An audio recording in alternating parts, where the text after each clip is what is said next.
Steve, what's going on, man? This is Zach Moonshine from Metal Devastation Radio. What's up, Zach? How you doing, man? I'm doing pretty good, man. You're live on the radio right now, man. Oh boy.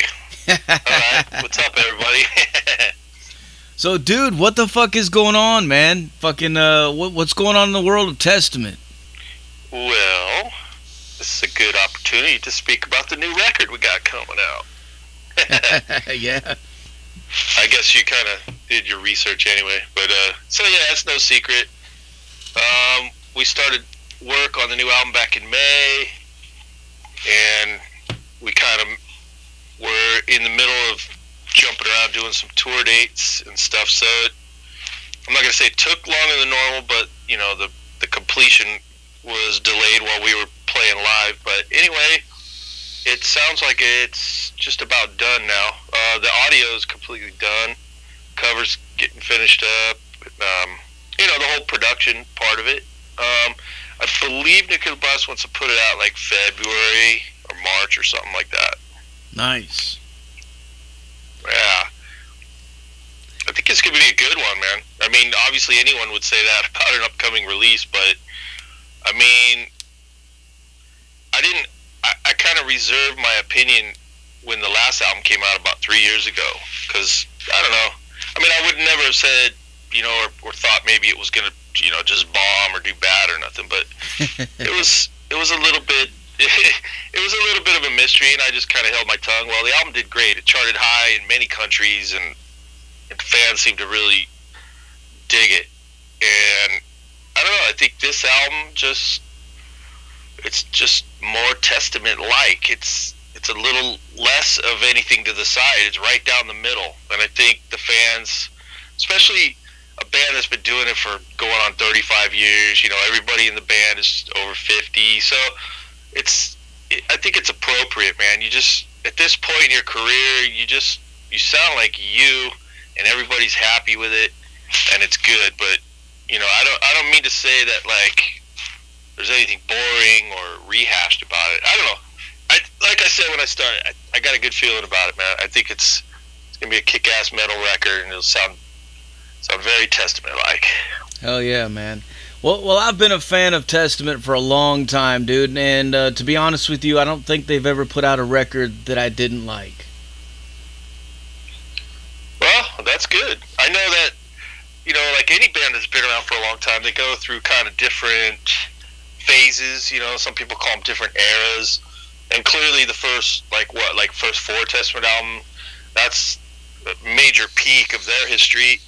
You know, and so there are little changes that go throughout, but I guess the fans have kind of supported this band while they've experimented or kind of, you know, redone their whole image and their sound and everything. So that's a really good thing. So I guess we could have done kind of an experimental, you know, change-up album and still hope for the best, but I'm just here to say that there's nothing like that going on. I think it's freaking heavy.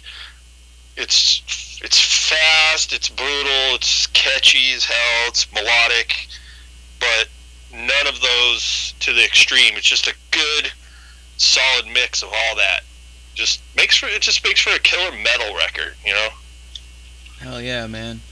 Yeah, from a fan's perspective, man, I gotta say, like, it seemed like Testament has just fucking gotten heavier and heavier throughout the years, but yet at the same time, they still fucking, it still has that core sound.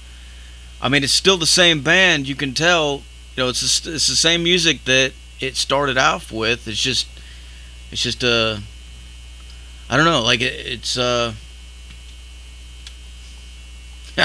don't know, man, but like it's just that's definitely cool. Like, you know, I think some bands. I know what you're saying, dude. I totally know what you're saying. It's like it's the brand. You know, Testament has its own brand. It's always going to sound like the band, no matter what period of time you drop in. It has a specific sound. You know, like maybe like in contrast. Something like Opeth or Catatonia, something like that, where the early stuff sounds way different than the current stuff. Yeah, so yeah. I think I know what you mean. Yeah. Or Corrosion of Conformity, right? That's like a band that you would never think their first album matched their latest album. That's like way out of there. Yeah, I mean, but you guys never did that. Like, you guys just continuously fucking got heavier and heavier, and just, I don't know, man. Like, I'm looking forward to hearing the new record for sure, man. Yeah. Well, with Testament, even with all the lineup changes throughout the years, the songwriting core is still there. Eric's riffs, Chuck's vocals. That's the signature. That's the fingerprint of the band. So the musicians changing around them come in and fit the formula. So I think that's a pretty good. Damn it! I almost said that's a testament to their sound. That would have just been so cheesy. Yeah, but it's true, dude. I know, man. I know. Hell yeah. Well, as far as you're concerned, man, like, your fucking discography is fucking insane, dude. Like, I knew you were in a few different bands that I listened to, but I didn't know it was like, I didn't know you were actually in this many bands. When I looked at your website and checked the discography fucking button, I was like, holy fuck. Like, god damn, dude, you're a fucking busy man. I know. I don't know. I have to be. I don't know. I gotta keep making something, man. I don't know what it is. It's just, and I can even think about big periods of time in my past where there was a lot of downtime, a lot of dead time that I kind of felt went to waste. So I don't know. I guess it just freaking. I gotta be doing that. I'm just a busy hyper motherfucker, I guess.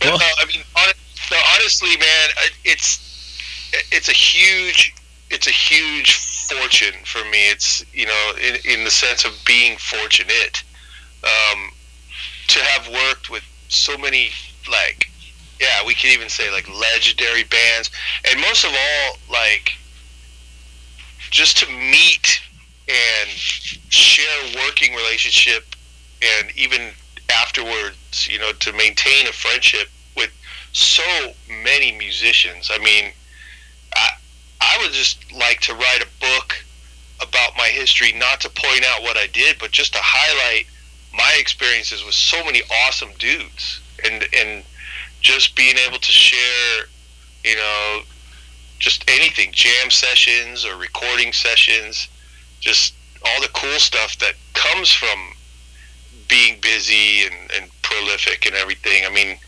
to me, that's the biggest imprint of my memory, is just the list of people and the impact they had on me. That's I guess kind of what keeps me going, is just the ability to just meet new people, work on new stuff, learn people's ideas and how they like stuff, and challenge myself to fit what they want, play what they want to hear, and all that kind of stuff. So to me, it's more, I guess, on the personal level.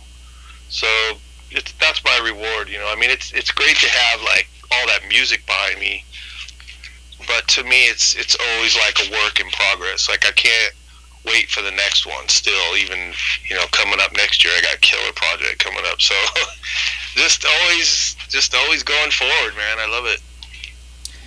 Yeah, you've got a project coming up called Quadvium. Can you tell us about that? Oh yeah, that's brand new. Well, in a way, it's brand new that we finally decided to start telling people about it. But me and Jeroen have been talking about, or I guess some people say Jeroen, but whatever.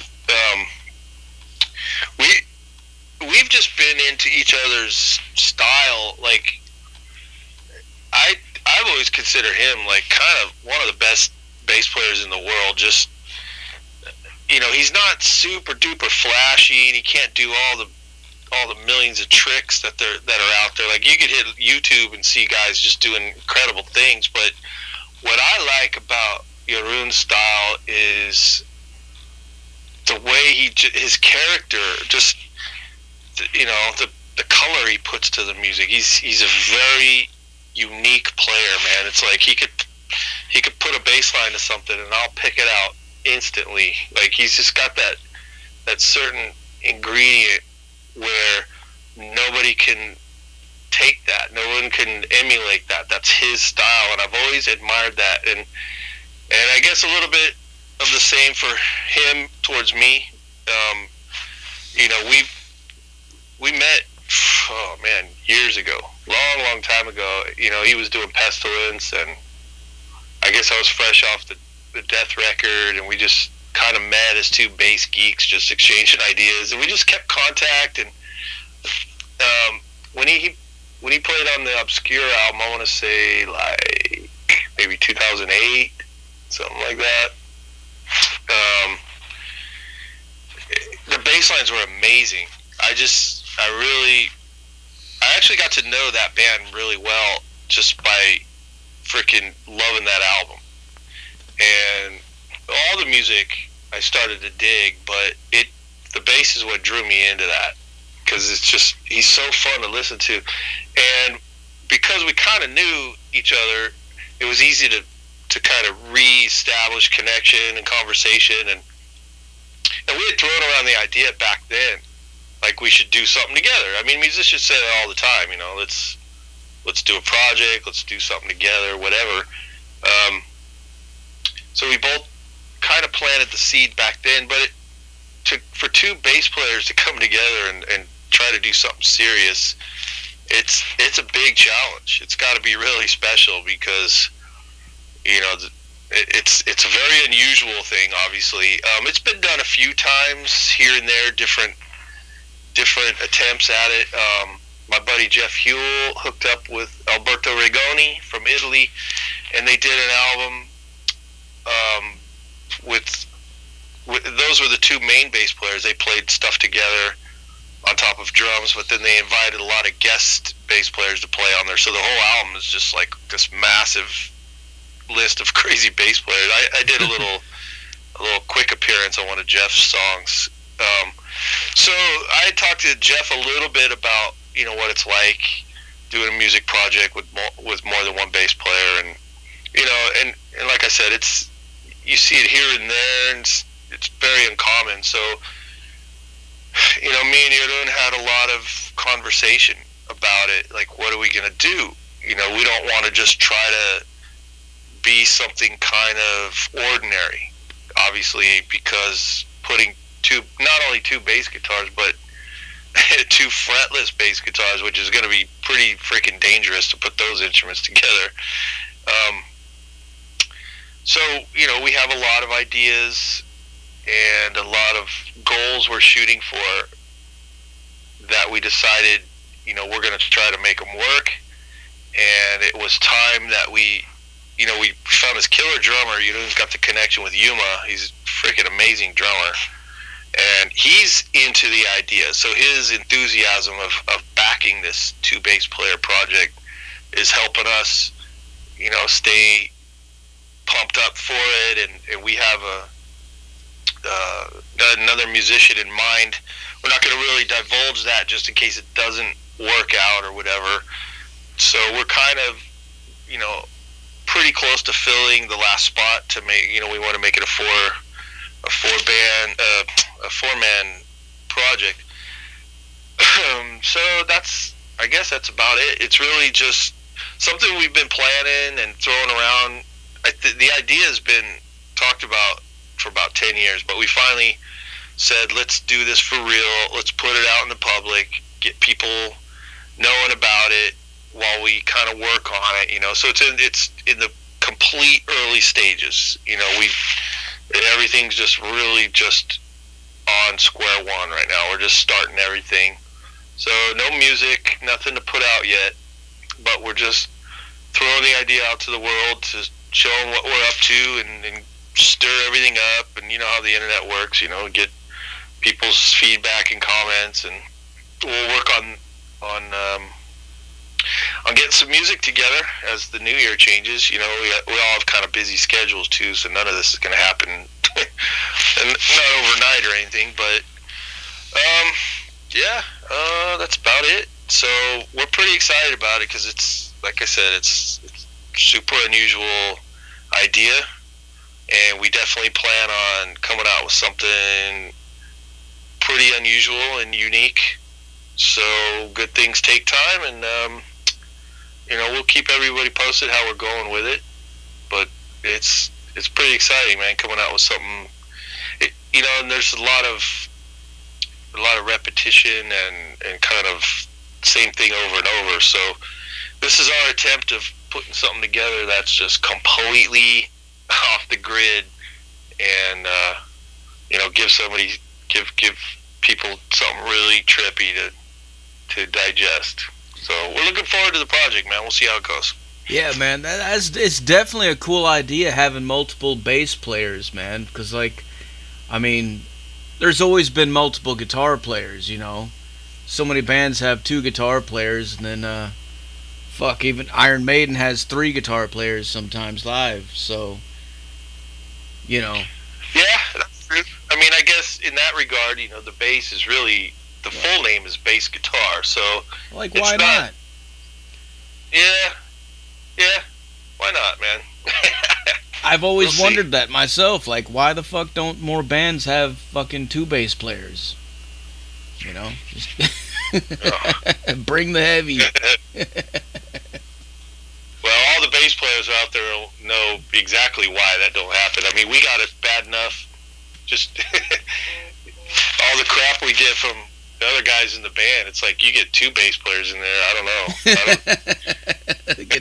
The guitar player could have a chance. I know, dude. But you know what, though? Maybe if there were 2 bass players, they wouldn't get pushed around like they do all the time, pushed to the back and stuff. It'd be like start outnumbering people and stuff. Hell yeah, man. Well, speaking of bass, man, tell us, like, how did you get started playing bass? Oh, geez. I didn't. Was there electricity back then? No. The one thing I like to say is I came from the low end of music. A lot of bass players, and look, there's nothing wrong with this. I'm not trying to be, condescending or freaking, conceited about it. But a lot of bass players, and they'll even admit it, they started on guitar and maybe weren't good enough, or just so. In other words, a lot of bass players are demoted guitar players for whatever reason, and some of those bass players that ended up that way are freaking really good too. So I'm trying to be careful. I don't want to say something too bad about that, but the point I'm saying that is because I come from the other side. I never really played guitar. I mean, I sat down and recorded some riffs when I was composing or something, but I would never play guitar like where anyone besides my band members would hear it or something. So I'm not a guitar player. I don't come from that world. So how I came to bass was basically through playing the bass instrument in other groups of instruments. Like before I played the string bass in orchestra, which is the one that led me to electric bass, I was in the school bands, back in high school and junior high and stuff. And so I played bass trombone and jazz band. I played tuba for a lot of years. And even when I was a little kid, I was playing bass clarinet for a while. So I guess I just kind of always liked the role of the lower instrument, from woodwind to brass or string instrument. It's just always been my thing. So having played the kind of bass role or the low end instrument for so long, sometimes I really don't have like a clear cut answer. It's just something that's always been in me and something I've always liked to do. When I was in high school and started,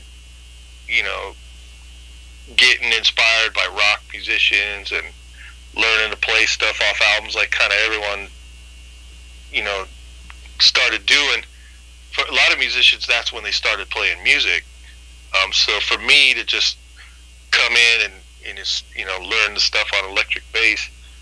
That it was fundamentally, I picked it up quick, but the learning curve was the same, learning riffs off albums. So at that point, I was inspired by kind of like the main bass players of the time, Geezer Butler, Geddy Lee, Chris Squire, all those guys that were really pumping it out, Steve Harris, guys like that. Even like in the jazz world, Stanley Clarke, just the whole wave of electric bass, and a lot of the stuff on the radio in the 70s.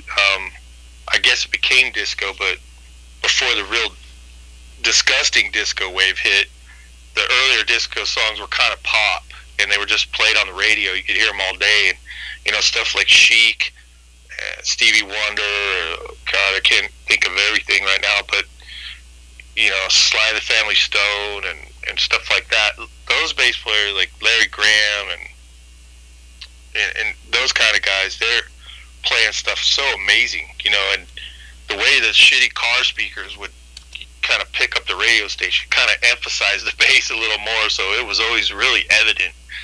And so it was fun to just sit there and listen to the bass line, and that's just where my hearing always gravitated, my interest always gravitated, and I don't know, I guess I'm just born to be a bass player, man, you know what I'm saying? Hell yeah, dude. Well, one thing I gotta ask you about, man, is the fretless bass, dude, because I remember when I first saw the video for The Philosopher from Death. That's actually what got me into Death. Like, I had heard about them before, but I had never actually listened to them, and then I saw that video for that song, and the fucking those little things you were doing with the fretless bass, those sounds that you were doing, that really grabbed. Nothing to take away from Chuck or the band Death is fucking awesome and legendary, but that fucking those little things that you were doing with the fretless, that's really what drew me in. I was like, dude, that's fucking badass. I've never heard anything like that before. What? How did that come about? Like, what? Well, there's that really obnoxious fretlessy sound, the glissando, or that the slidey sound. Chuck really supported that. Like, we once I started doing it, and he got, and he was in person, like in the rehearsal before the album, and saw all that stuff. So it was in context of the music, and he totally dug it, and pushed it, and obviously it's evident in the mix and stuff. So that style of playing was, it was appropriate at that time for Death. But where I kind of heard that stuff going on was from a couple different sources. At the time, I was really into it. There's the band Jethro Tull put out an album in 1980. The album is just called A. It's just a capital letter A, and it's not one of their more known albums because they got kind of really into keyboards. As the 80s were coming in, a lot of these progressive bands of the 70s were going electronic. People weren't into it. So the album's not really that known. It's not really representative of the band Jethro Tull, but to me, it was just a quick period of some of the most amazing bass playing I've ever heard. There's a lot of that on that record that that grabbed my ear, and it's so killer. And I was into that phase at that time. And during the recording of that album, I had met a guy who worked at the studio named Sean Malone. Now, people know Sean Malone now, but in 1992, or I guess beginning of 93, he hadn't joined Cynic yet, and he was just kind of local, but he was working in the studio, and we kind of got to know each other, and he was showing me a lot of the stuff he liked, and turned me on to a bass player named Mick Karn. And Mick Karn did a project called Dolly's Car, where that, if anyone knows that, or if you put it on for 5 seconds, you'll just be like, oh damn, okay, got it now. It's just that's like the main sound of that entire album. is that fretlessy, froggy slide sound. This bass player came from kind of like a mod, kind of a dark pop style in the 80s. The band was called shit. I don't know if he's from the band Japan or the band UK, but there's one guy from each of those bands, and they got together. It's just really weird British stuff, and I can't even say I'm really into all that, but there's a few things where the bass playing is absolutely incredible. In fact, I would encourage a lot of bass players to look into this guy, because even though might not be into the particular, sound or style or genre or whatever, at least there's appreciation there to be had listening to Mick, because he's an amazing composer of not only songs, but the way he constructs his bass line within these kind of loop drum beats and stuff. It's freaking amazing. But like I said, anybody who knows about him or is willing to go check it out, as soon as you hear it, the light bulb just goes on. And anything like from Philosopher or anything from that album or any of my fretless playing, you just be like, oh damn, all right, I got it. So that's one of the big sources, right there. So his name's Mick. It's not like, I don't know if it's like Mick Jagger, but it's like, yeah, like M-I-C-K, I guess, Mick Karn. Trippy name, but man, he was a big influence on that. There's a lot of guys out there that were doing that back then. They were just kind of obscure, and so like I pointed out with that Jethro Tull album, that's a really, really out of the main flow for Jethro Tull, even. So for me to kind of emulate that sound and bring it into death metal in the early 90s was clearly, a brand new thing. I'm credited with kind of starting that, but I mean, like I said, I could point to my influences that showed me that crap, and people would be like, oh, okay, that's where it comes from. But there were a lot of fretless bass players around that didn't really get recognition. Tony Franklin was playing in a band called Blue Murder in the 80s, and there's some killer bass lines on there. They're out there, but as the late 90s came around to 2000s, it seemed like a whole breed just kind of came out, and now there's a lot of this fretless style, especially in like extreme metal. It's much more prevalent now. And it's a really cool thing, man. I hear a lot of young guys really going for it. A lot of new stuff out there. It sounds amazing. So it's kind of it's a different little trick for the bass guitar to do. There's not really a lot you could do with 4 strings while the drums are freaking flailing away, double kicks, and the guitar is just playing a thick wall of sound. Usually the bass just kind of thumped around the background. So have something on a fretless neck where you could really kind of smear the notes, connecting them by sliding, stuff like that, little signature sounds. Get just one little tool in the freaking toolbox to kind of make something a little more different, a little more interesting to listen to and stuff. So I try to still find those places, but sometimes other musicians kind of hits their ear a little weird, and so it's an acquired taste, I guess. But like you said, I mean, that really stuck out to you when you saw the Philosopher video or whatever. So, I mean, that's a little signature move there, I guess. Yeah, man. I immediately went out and bought that fucking. I bought it on cassette tape.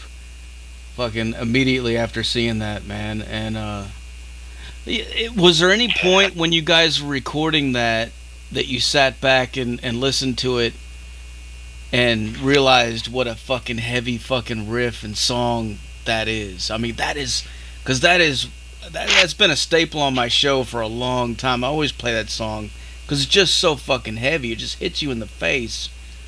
Did you guys ever sit back and just be like, holy shit, man, did we just do that?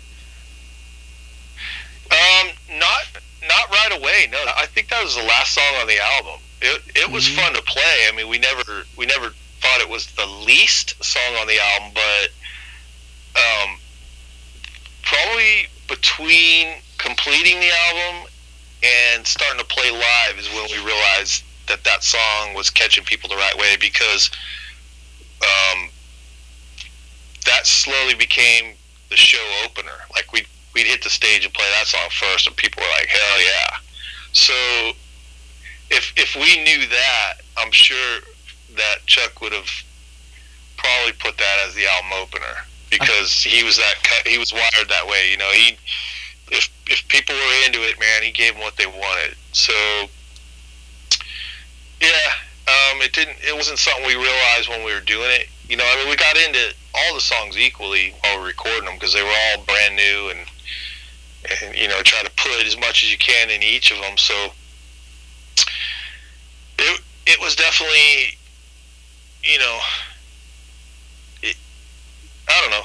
Like I said, it was last on the album sequence, so I don't know if we really knew what was going to happen, but shit, by the time the album was ready to come out, I mean, the label was all over it too. They came to us and said, "Man, I don't know if we can do 2 videos for this album, but if we do one, we definitely want to do that song." So we were like, "Oh shit, okay, cool." Yeah. So right away it became kind of a, you know, not that death metal bands ever get a single off the record, but it was one of the highlighted songs on that record, and possibly, you know, the strongest one, which was kind of trippy for us. I think that even ended up on Beavis and Butthead, didn't it? Yeah, that pissed Chuck off. Man, he didn't like that. I was already familiar with the show, so I knew their deal. Like, they like some stuff and they rip on some stuff, but I knew that for any band or any song to get on the show was an accomplishment. And so, you know, most of us were kind of trying to calm him down and say, like, dude, I mean, it's exposure. But he didn't like how they were kind of making fun of his vocal style, and it went along to how Chuck felt about his own vocal style anyway. He especially during recording Individual, he really dreaded being the vocalist. He didn't like his vocal style. So when Beavis and Butthead were making fun of it, you know, that hit a soft spot for him, because he was very self-conscious of it. He didn't enjoy that way of singing, and here they are making fun of it, and he was getting pissed off. But we just kind of got around him and said, dude, they rip on everything, man. Just put it this way: you got your freaking song on MTV again. Yeah. You know, it's like, yeah. So it was weird, but I mean, for the early '90s to get on something like that was pretty huge, because, you know, pre-internet and everything, there was no way they're going to play us on any kind of radio show or anywhere else, you know. So it was, for me, it was fun. Most of us had fun with what they did with it. It was cool. Yeah, during that time, I remember Headbangers Ball had pretty much, well, it was just gone, and MTV wasn't really doing much of anything anymore, musically wise. But Beavis and Butthead was where all of us metalheads would go to fucking watch, because we knew they were gonna play something on there that we were gonna like, you know. Even though they might be making fun of it, you know, but we knew, you know. It was like, no, that's fucking badass, man. But that exactly, dude. That's my point. You know, it's like, just to be on the show was awesome. Like you said, even if they're gonna rip on it, don't matter, because so many people are checking it out. But I don't know. It didn't matter to Chuck. He was pissed. He was kind of sensitive anyway. He didn't like anything negative to be said. So it was funny. I mean, he was pissed. We'll just leave it at that. Rest in peace, Chuck, man. Yeah, that's impossible. Recently, you've got some newer projects, man. One of which I wanted to ask you about, Spirits of Fire, which you did with Chris Caffrey and Tim Ripper Owens on vocals. Yeah. That's fucking badass, man. What could you tell us about that? How did that come about? That came totally out of the blue. There's some of us in that group that never even met before, so it was kind of trippy. I worked on a few records with Tim Owens, with Richard Christie, Richard's band, Charred Walls of the Damned. So there's some connections, and Ripper knew Caffrey and all that, but that doesn't matter. What happened was there's a record label in Italy called Frontiers, and they've done this before. What they do is they just reach out, they kind of handpick musicians and see if they're interested in doing this type of thing, and they kind of support the whole project, they get behind it, and they just get these musicians together to write stuff and put it out. And the results have ranged from all the way across the board. So some of these projects have come out and completely died and never again were revisited. And some of these projects of these musicians get together, they were so so successful that they kept it going. Maybe did another record, maybe kept the group, the project turned into a permanent group, and it turned into a real band. And so they've done this kind of thing and watched everything happen results wise. So for them, this was something they're used to doing. But what they did when they targeted us, they said this was kind of and they're based in Italy, and they do a lot of European acts. They're a worldwide label, but the majority of their stuff is European. And so for us, this was like their American metal project. All four of us live in the States, and even Roy Z, who got involved, composed a little bit and produced it and everything. He's down in LA. So, we're all from USA, and he did the Halford records.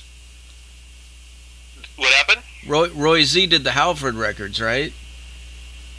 Yeah, he did. He played guitar, wrote songs, produced it. He also helped Bruce Dickinson with his solo project too, and both of those singers had success with their solo projects so much that it elevated them to kind of rejoin their main band. So yeah, Roy Z's he's got a good he's a good conduit.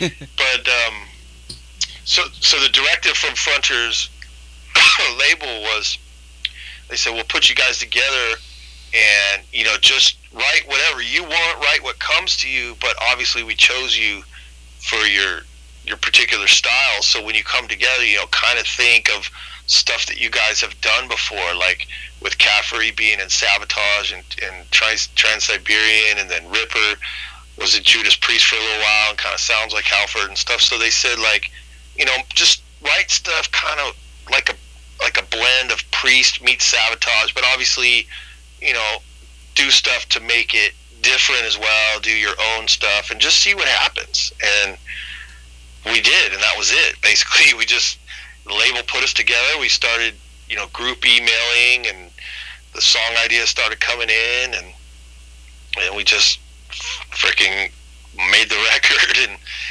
And Roy Z did such a good job on comping everything together and mixing it, that the label was pretty psyched. They said, man, this thing's got a good sound, and we think people are going to get into it. So, let's get you guys together and do a couple music videos. So we all flew to LA and whipped out a couple music videos, and that was about it, man. I mean, we got along great together.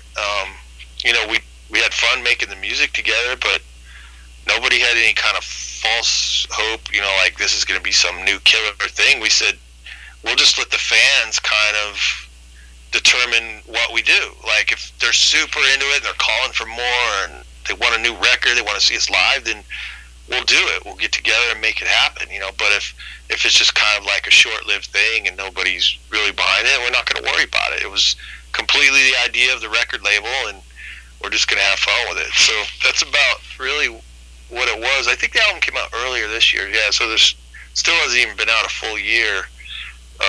But it's got pretty good response. It's hard to tell these days without, like the old days, like you could tell how many albums you sold. Now we just go by, like, I don't know, streaming and frickin', how many views are on YouTube and Spotify. Sales on iTunes and Spotify. Yeah, all that stuff kind of has to all come together. So based on what I know, I don't have the exact numbers, but I know it's doing pretty good. I know people are into it. I don't know the exact, like, if it's like freaking like hell yeah, like we're gonna do it again, or if it's just like oh well, we gave it a shot and no one cares. I don't think it's to the extreme of either one of those. I think it's in the middle. I think people are digging it. So we'll see what happens. I mean, everybody's in their own bands and doing their own thing with their schedule, so it would be a pretty big task if we did have to get together and do another record anyway. So, but yeah, I mean, that's really what it was. It was the record label's idea, put us together, see what comes out, and simple as that. That's what happened, man. And it was really fun working with those guys. Really, really freaking cool guys. And the music's got a cool sound. We never thought the four of us would ever be together and that would be the sound of it. It's just kind of funny, but yeah, I'm kind of proud of it. It came out. It sounds really cool. Fuck yeah, man. I got some fan questions for you from the chat room. Paula Campbell wants to know, where would you like to tour that you haven't gone to? Oh, that's a good question, Paula. I think Testament has played India before. I've never personally been to India. Now, we have a show lined up in December. We're going to go play Kathmandu, which is a city in a country called Nepal, which is north of India. So we're getting close to that, and I'm psyched to be going to this very unusual place. But I've toured so much in most parts of the world, the States, Canada, South America, Europe. Actually, that's a pretty easy answer now that I made it a freaking long-winded answer. It's a pretty easy answer. I love touring in Australia. It's so freaking nice down there, man. I know it's not that, like, compared to like how many dates there are in Europe or North America or whatever. Australia's not as big as that. There's only a handful of major cities you can play, but I don't know. The nature's beautiful. The cities are cool. The people are so freaking nice. It's just a cool, sunny vibe. Just chill people.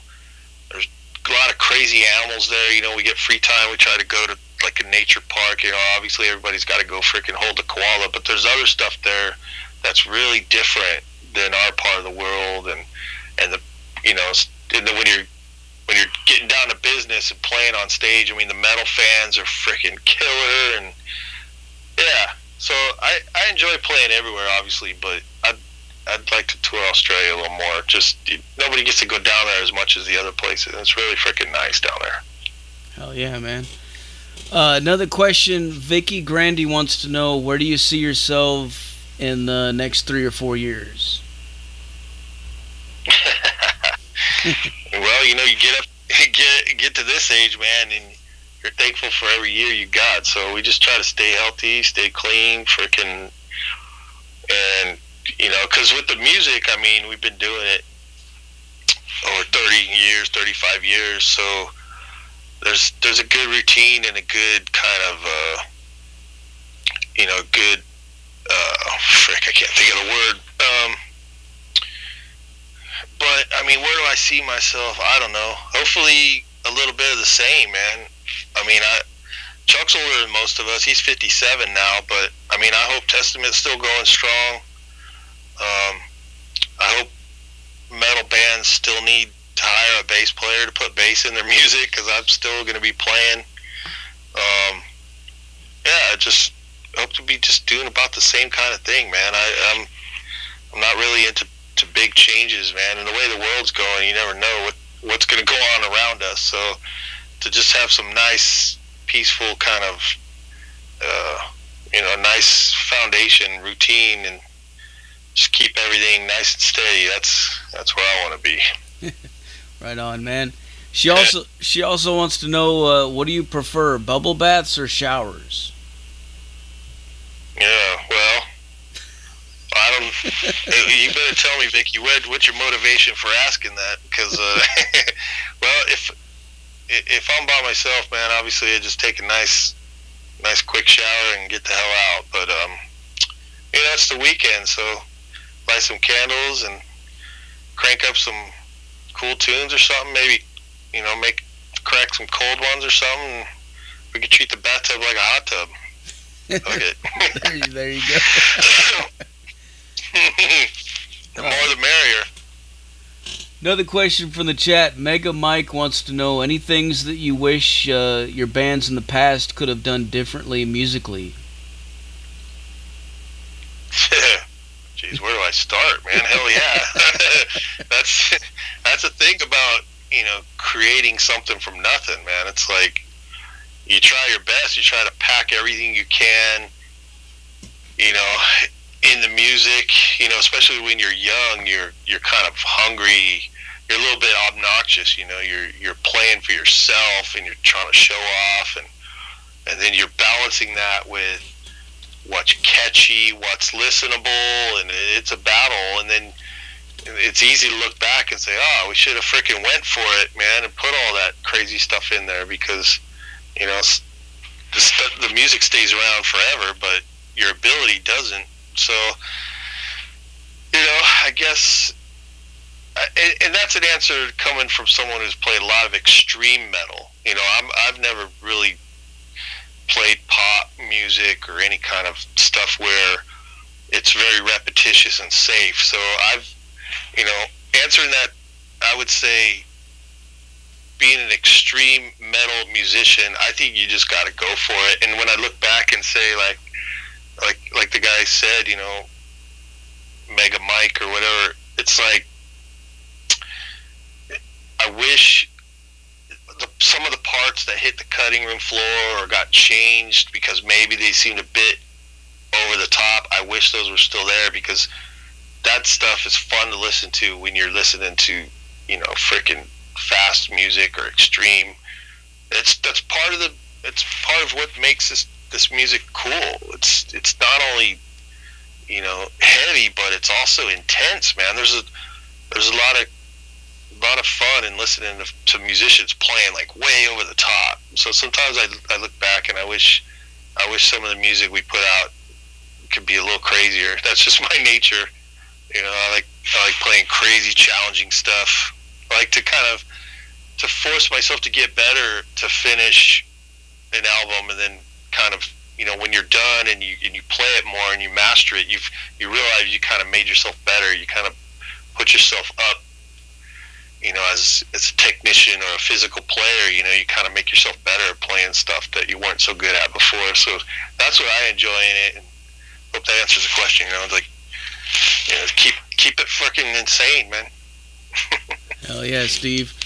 Well, dude, thanks a lot for taking the time, man. I'm about out of questions for you. Is there anything else you want to add to let the people know? Oh, man. No, I don't know. I mean, you covered a lot of stuff. It was cool. And thanks for the people listening and your questions and stuff, man. And keep your eye open for the new stuff coming out we talked about. And fucking best of luck with your show, bro. Thanks, man.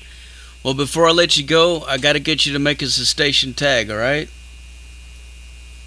Alrighty. All right, whenever you're ready, say something like, "This is Steve from Testament, and you're listening to Metal Devastation Radio."